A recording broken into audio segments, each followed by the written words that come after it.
streetlights cast long shadows across the quiet Washington, D.C. neighborhood as Senator Marcus Johnson's car pulled into his driveway. His briefcase sat heavy with proposed legislation on police reform. The digital dashboard clock read 9:47 p.m. His wife Maya had texted earlier, saying she'd left a plate of dinner in the microwave. Marcus turned off the engine, his mind still processing the day's heated debate over community policing initiatives. As chairman of the Law Enforcement Reform Committee, he'd spent months building bipartisan support for his proposals. The conservative opposition had been fierce, but he'd managed to secure key Republican votes by focusing on accountability and transparency rather than defunding.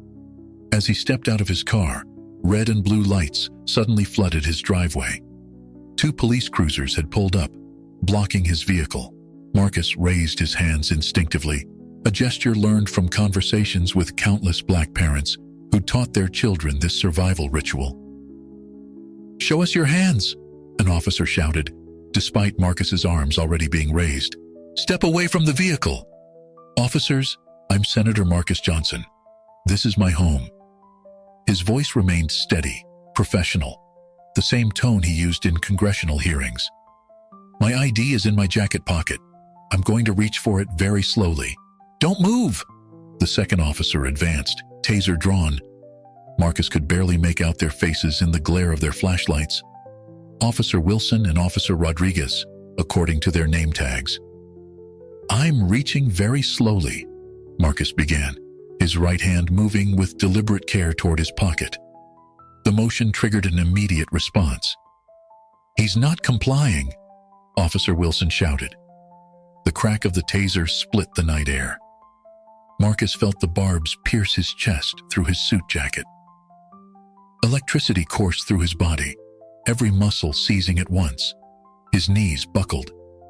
The last thing he saw before losing consciousness was his neighbor, Mrs. Chen, standing on her porch with her phone raised, recording everything.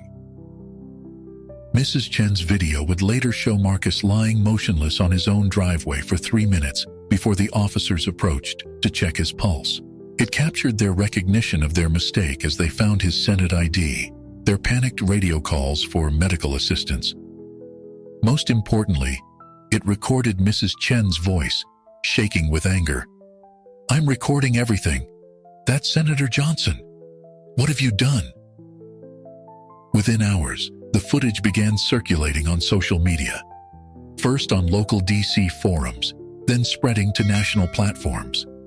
The timestamp showed 9:52 p.m., 5 minutes that would change everything. The hashtag #Justice for Senator Johnson started trending by midnight. The harsh fluorescent lights of George Washington University Hospital pierced through Marcus's consciousness. His body ached, each muscle screaming from the after effects of the electrical current. The steady beep of heart monitors filled the room as he opened his eyes to find Maya clutching his hand, her face etched with worry and anger.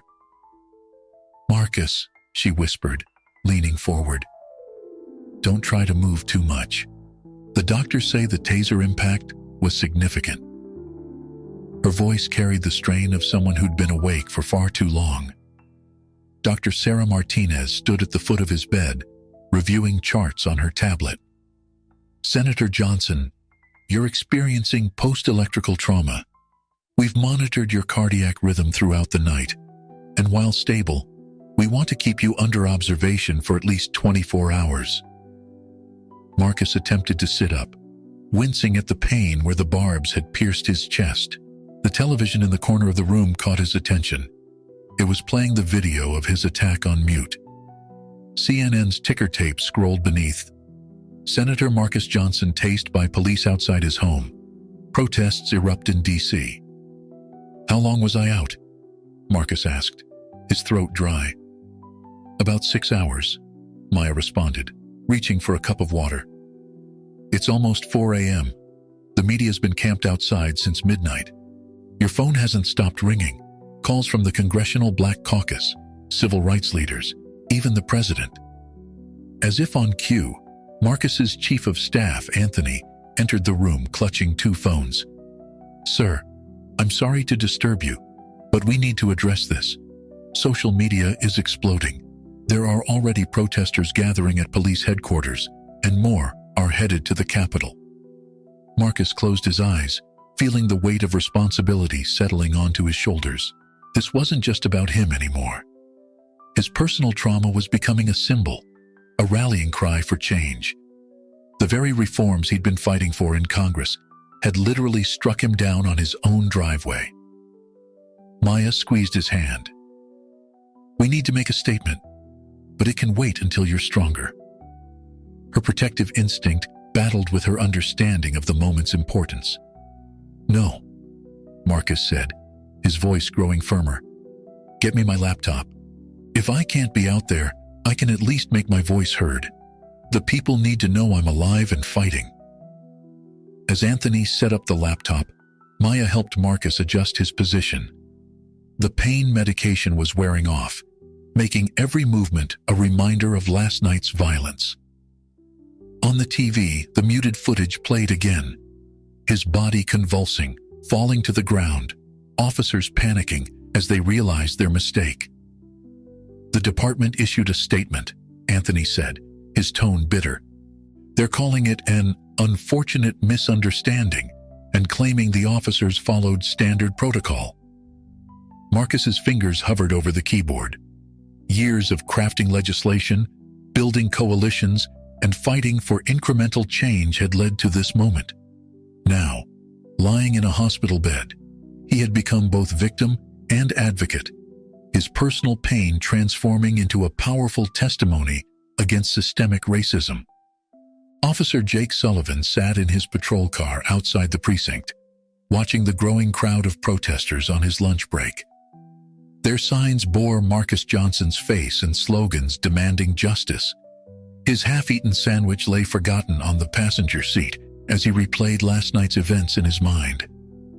He hadn't fired the taser. That was Wilson, but he'd been there, part of the unit that had responded to the suspicious vehicle call, third week on the force, and already he was caught in a national scandal. The body camera footage would show him standing back, saying nothing, as his senior officer escalated the situation. His phone buzzed. Mom again. He'd been avoiding her calls since morning, but guilt finally pushed him to answer. "Jake, honey, please tell me you weren't involved." His mother's voice cracked with concern. A retired school teacher, she'd always taught him about right and wrong, about treating everyone with respect. "I was there, Mom," he admitted, watching another wave of protesters arrive. "I didn't stop it. I should have, but I didn't." "What happened to protect and serve?" The disappointment in her voice cut deeper than any reprimand from his superiors. "The man was in front of his own house, Jake. We had a call about a suspicious vehicle," he started, but the excuse sounded hollow even to his ears. "Everything happened so fast. Wilson said he was reaching for his ID, which he told you he was going to do," his mother finished. "I raised you better than this." Jake's radio crackled. Another protest was forming downtown. But for the first time since joining the force, he felt paralyzed by doubt. His training had emphasized threat assessment, rapid response, and officer safety. But where in that training was the module about questioning bad orders? About recognizing when standard protocol became a shield for prejudice? He thought about Marcus Carter, his childhood best friend, who'd stopped talking to him after he joined the academy. "You'll become one of them," Marcus had said. Jake had dismissed it as paranoia then. Now those words haunted him. The precinct door opened, and Wilson emerged, looking haggard after hours of interrogation by internal affairs. Their eyes met briefly before Wilson looked away, hurrying to his car through the back exit to avoid the protesters. Jake's phone buzzed again, this time a text from Devin, an old friend who'd become an activist for police reform. "We need to talk. Meet me at Riverside Coffee in an hour." The decision weighed heavily. Meeting Devin could be seen as betrayal by his fellow officers, but staying silent felt like betraying everything his mother had taught him about moral courage. "Heading to lunch," he radioed in. Decision made. As he drove to the coffee shop, Away from the precinct and the protesters, Jake realized he wasn't just driving to meet an old friend. He was driving toward a crossroads in his career, his beliefs, and his understanding of justice. The basement of First Baptist Church buzzed with urgent energy as community leaders gathered for an emergency meeting.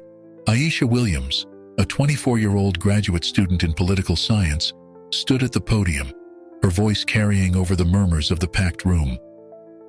"What happened to Senator Johnson isn't just another incident," she declared, her braids bound tightly back, determination etched on her face. "This is our moment to demand real change. When they can tase a United States senator on his own property, what hope do the rest of us have?" The crowd of nearly 200 responded with murmurs of agreement. Local business owners, church leaders, students, and families filled every available seat.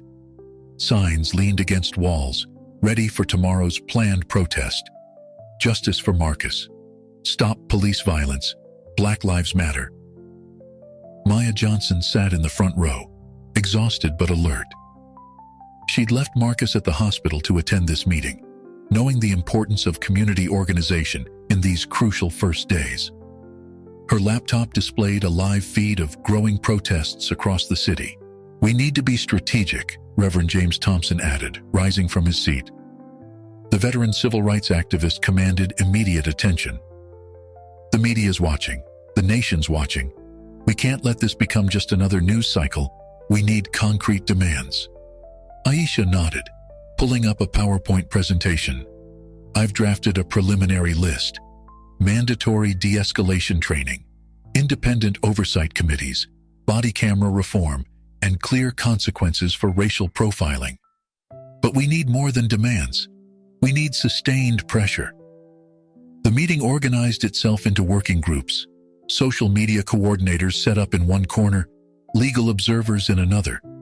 A group of small business owners discussed supporting protesters with water and supplies. Medical students volunteered to serve as first aid responders during demonstrations. "The police union's already pushing back," announced David Chen, the journalist who'd been covering Marcus's initiatives. He looked up from his phone. "They're claiming their officers followed procedure and suggesting Senator Johnson made threatening movements." The room erupted in angry shouts before Maya stood up, raising her hand for silence. "Marcus predicted this," she said, her voice steady. "That's why he's been fighting for body cam legislation. The footage will show the truth, but we need to make sure it's released." Outside, the evening news trucks had begun arriving, their satellite dishes reaching into the darkening sky. Young volunteers distributed flyers throughout the neighborhood, announcing tomorrow's march. Social media hashtags tracked real-time updates. "Justice for Marcus" and "ICE police brutality is real" trended nationwide. Aisha moved between groups, coordinating efforts, her phone constantly buzzing with messages from other activists across the country.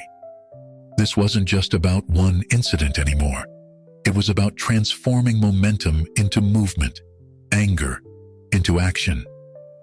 The Capitol buzzed with unusual tension as Senator Richard Thompson strode through its marble halls, television crews trailing in his wake. "Of course, our thoughts and prayers are with Senator Johnson," he announced, his practiced sympathy falling flat. "But we must let the investigation run its course before jumping to conclusions." Meanwhile, in his hospital room turned makeshift office, Marcus watched Thompson's statement with growing disgust. His longtime political rival was already trying to control the narrative, to turn a clear case of racial profiling into a debate about procedure. "He's making his move," Marcus told Maya, adjusting his position in the hospital bed. His laptop displayed emails from fellow senators, some offering genuine support, others carefully worded statements that said nothing of substance. "Thompson's eyeing my committee chairmanship. He thinks this incident will force me to step back." His phone lit up with a message from Congresswoman Diana Martinez, his closest ally on police reform. "Emergency caucus meeting in an hour. Calling in virtually?" The virtual meeting revealed the political fractures. Some Democrats pushed for immediate action, new legislation, Emergency hearings, federal investigations. Others counseled caution, worried about alienating moderate voters in an election year. The Republicans who'd supported Marcus's previous reform efforts were conspicuously silent. "They're trying to bury this in bureaucracy," Martinez said during a private call after the meeting. "Thompson's already suggesting we need more studies, more data, more time." Marcus's chief of staff, Anthony, entered with fresh polling data. "Sir, public opinion is shifting. Your incident has put a face on police brutality that white moderate voters can't ignore. We have a window of opportunity, but it's closing fast." The political calculations were complex. Push too hard, and they'd lose the coalition Marcus had spent years building. Move too slowly, and they'd waste the momentum of this moment. Every hour brought new statements from political figures across the spectrum, each trying to shape the narrative to their advantage. "Thompson scheduled a press conference for tomorrow," Anthony reported. "Word is he's going to propose his own comprehensive reform package, probably something toothless that looks good on paper." Marcus straightened in his bed, ignoring the pain. "Schedule one for an hour before his. It's time to go public with everything. The full reform package we've been working on, the data on racial profiling, the testimony from affected communities. No more incremental changes." Maya touched his arm, concerned. "Are you sure? The doctors want you to rest." "I've been working on these reforms for years," Marcus replied, his voice firm. "Thompson and his allies think this incident will silence me. Instead, it's given me a platform I intend to use." The political machinery whirred into action. Staff members coordinated with media outlets. Progressive organizations mobilized their networks. Marcus's phone buzzed constantly with messages from fellow senators, choosing sides in the coming battle. David Chen stared at his computer screen in the Washington Post newsroom, his editor's words still ringing in his ears. "We need balance, Chen. Get the police union's perspective. Maybe tone down the racial angle." 20 years of journalism experience told him what balance really meant, diluting the truth until it became palatable. His draft article about Senator Johnson's assault sat open on his screen, alongside footage he'd reviewed frame by frame. "Chen," his editor's voice carried across the newsroom. "The police union rep is waiting for your call, and the chief's office sent over their official statement. Make sure that leads the story." David glanced at the police statement. Officers followed established protocols. Subject made suspicious movements. Investigation ongoing. The same bureaucratic language that had clouded countless similar incidents. Opening another tab, he pulled up his research folder. 15 similar incidents in their district this year alone. Internal affairs investigations that went nowhere. Officers cleared of wrongdoing despite clear video evidence. But those stories had been buried in the back pages, their victims lacking Marcus Johnson's profile. His phone buzzed. A text from Mrs. Chen, no relation, the neighbor who'd filmed the incident. "They're saying he was aggressive. The video shows different. Why isn't the Post telling the truth?" The security footage from Marcus's home surveillance system had finally arrived in his inbox. David downloaded it, comparing angles with the body cam footage and Mrs. Chen's video. Each view told the same story. A man calmly explaining himself, hands raised, being tased without provocation. "Chen," his editor again. "Where's that draft? The police union statement needs to be in the first 3 paragraphs, and legal wants us to use alleged racial profiling." David's fingers hovered over his keyboard. In his mind, he saw Marcus falling, remembered similar videos he'd watched over the years. How many times had he softened the truth, added alleged and claimed to satisfy legal? How many times had balance meant burying the lead? Instead of revising his draft, he opened a new document. He began writing everything: the pattern of similar incidents, the statistical evidence of racial profiling, the internal police documents he'd gathered over years. No alleged, no false balance, just truth. His phone rang. Marcus Johnson's chief of staff. Senator Johnson wants to meet. He has documents, internal police reviews, complaints that were buried. Are you interested in the real story? David looked at his editor's office, then at his half-finished, balanced article. 20 years of playing it safe, of maintaining access, of adding qualifiers to the truth. Maybe it was time for a different kind of journalism. The summer heat beat down on the growing crowd outside City Hall. Aisha stood on the makeshift stage, her voice carrying through the speakers to the thousands gathered in the plaza. Signs swayed in the crowd. Justice for Marcus. End police violence. No more excuses. They thought tasing a senator would be their worst mistake. Aisha called out, her voice strong despite hours of leading chants. But their real mistake was thinking we'd stay quiet. The crowd roared in response, the sound echoing off downtown buildings. Police lined the perimeter, their presence both protective and threatening. News helicopters circled overhead, capturing aerial shots of the massive gathering. Social media live streams showed similar scenes playing out in cities across the country. Marcus Johnson's car pulled up behind the stage, causing a ripple of excitement through the crowd. Against medical advice, he'd insisted on coming. Maya helped him from the car, his movements still stiff from the taser's effects. The crowd's roar became deafening as he emerged. "Senator Johnson!" The chant started spontaneously, building until it drowned out the helicopter noise.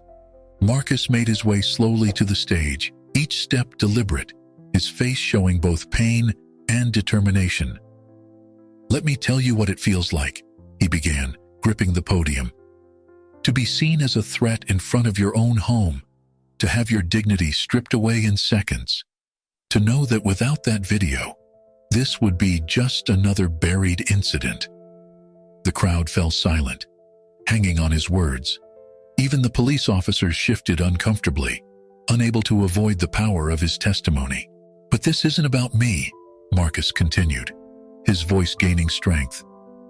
"This is about every black person who didn't have a camera watching, every victim who didn't have a Senate title to their name, every family who never got justice." Suddenly, a commotion erupted at the police line. Someone had pushed through the barricade. Officers moved forward, hands on their weapons. The crowd tensed, preparing for confrontation. Aisha grabbed the microphone. "Stay calm. Remember our training. Sit down where you are." The protesters responded immediately, thousands sitting in unison, their discipline diffusing the immediate tension. Behind the stage, Maya watched the police line nervously. "Marcus, maybe we should wrap this up." But Marcus stood firm. "No. They want us to fear them. They want us to go home, but not this time." He turned back to the microphone. "Today, we don't move. Today, we stand our ground. Today, we demand change." Jake Sullivan stood at the edge of the protest crowd in civilian clothes, his police badge feeling heavy in his pocket. He watched Aisha directing peaceful protesters, her leadership evident in how the crowd responded to her guidance. His uniform and cruiser were back at the precinct. He'd called in sick, unable to face standing on the wrong side of the barricades. "I didn't expect to see you here," a voice said behind him. Jake turned to find Aisha herself, somehow having spotted him despite the chaos. Her expression was guarded, but not hostile. "I was there that night," Jake admitted, the words tumbling out. "With Wilson. I didn't stop him. I should have, but I didn't." The confession hung between them like a physical barrier. Aisha studied him for a long moment. "Come with me," she finally said, leading him to a nearby coffee shop that had become an unofficial protest headquarters. Inside, volunteers coordinated supplies and legal observers compiled reports. They found a quiet corner. Jake's coffee grew cold as he described everything: the call about a suspicious vehicle, Wilson's immediate aggression, his own paralysis in the moment. "They train us to back each other up," he explained, to trust our senior officers, but they never train us for when they're wrong. They train you to fear us, Aisha responded, her voice matter-of-fact, to see threats instead of people. I've spent years studying police training manuals for my thesis. The problem isn't just bad officers, it's the whole system. A notification buzzed on both their phones simultaneously. New footage of the incident had leaked. They watched together as the scene unfolded from yet another angle, showing Jake standing back, looking uncertain as Wilson raised his taser. You could have stopped it, Aisha said quietly. I know, Jake replied, shame coloring his voice. I keep replaying it in my head. All the moments I could have spoken up, could have stepped in.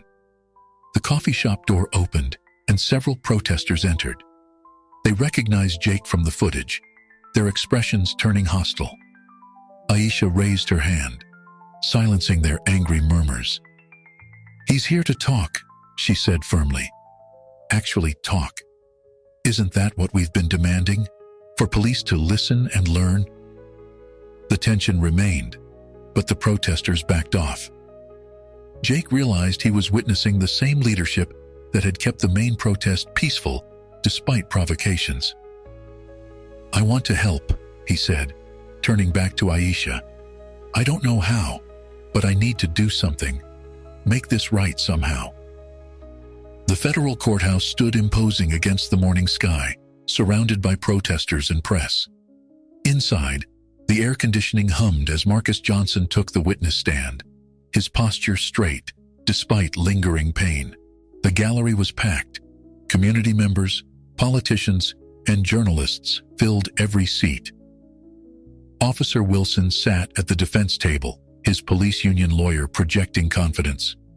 The prosecutor, a seasoned civil rights attorney named Sarah Martinez, approached Marcus with purpose. Senator Johnson, please tell the court what happened the night of April 15th, she began. Marcus's testimony was measured, precise. He described each moment, the lights in his driveway, his raised hands, his clear identification of himself. The jury watched intently as body cam footage played on screens throughout the courtroom, showing the incident from multiple angles. The defense attorney rose for cross-examination, his strategy apparent from his first question. Isn't it true, Senator, that in the dark, any sudden movement could be interpreted as a threat? The only threat that night was the bias that made officers see a black man in a suit in front of his own home as dangerous, Marcus responded, his voice steady. Mrs. Chen's testimony followed, her phone video playing for the jury. Then came expert witnesses discussing racial profiling statistics, use of force protocols, and proper police procedures. The trial's turning point came unexpectedly during Jake Sullivan's testimony. The young officer had agreed to testify for the prosecution, breaking the blue wall of silence. Officer Sullivan, Martinez asked, was Senator Johnson's behavior threatening in any way? No, Jake replied, avoiding Wilson's glare. He was calm, compliant. There was no reason for escalation. His testimony continued, revealing departmental pressures, unofficial quotas for stops in certain neighborhoods, and the unwritten rules about backing up fellow officers regardless of circumstances. The defense tried to paint Jake as disgruntled, inexperienced, but his testimony stood firm, supported by the evidence. In the gallery, Aisha watched as the jury took notes, their expressions shifting from neutral to concerned. Wilson took the stand last, claiming he'd followed procedure, felt threatened, made a split-second decision. But under Martinez's cross-examination, his story began unraveling. She produced his disciplinary record, previous complaints of excessive force, all buried by internal affairs. As closing arguments approached, the atmosphere in the courthouse crackled with tension. Outside, the crowd had grown, their chants for justice muffled by thick walls. Inside, Marcus sat with Maya, both knowing this case had become about more than one incident. It was about the entire system of policing in America. The jury's deliberation lasted 3 days. When they returned, the courthouse fell silent. Officer Wilson was found guilty on all counts: excessive force, civil rights violations, and official misconduct. But as the verdict was read, David Chen noticed Captain Richards, the precinct commander, slip quietly from the courtroom. Later that evening, in David's office at the Washington Post, Jake Sullivan arrived with a USB drive and trembling hands. "It goes deeper than Wilson," he said, closing the door. "Captain Richards has been covering up incidents for years. I found the files." The drive contained hundreds of buried complaints, internal memos, ordering officers to target specific neighborhoods, and evidence of a systematic cover-up reaching the highest levels of the department.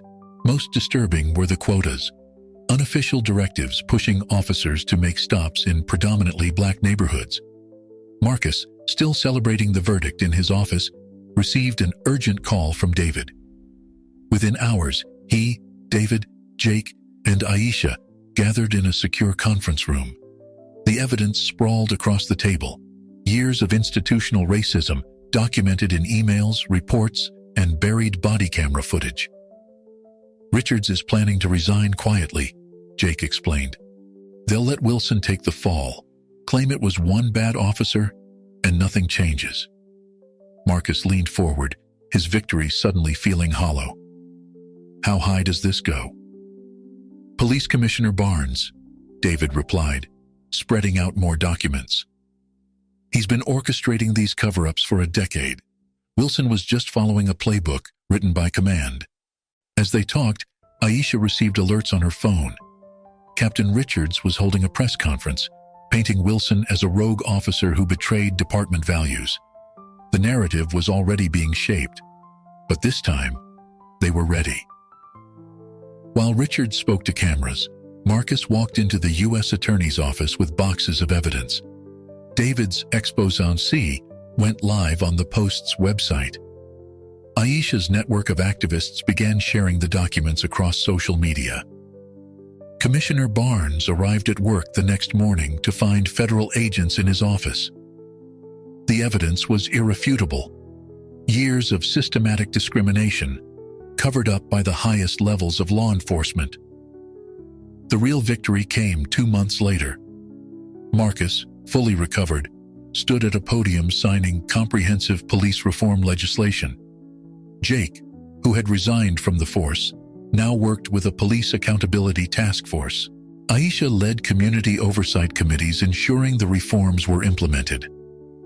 The final piece fell into place when the department's new commissioner, an African-American woman with a civil rights background, took office. Her first act was to establish an independent review board for all use-of-force incidents. Wilson watched it all from his prison cell, finally understanding he had been both perpetrator and pawn in a much larger system. The real change hadn't come from punishing one officer, but from exposing and dismantling the institutional racism that had empowered him. Marcus still carried scars from the taser, but they had become symbols of transformation rather than trauma. The system hadn't just been challenged, it had been changed, from the inside out.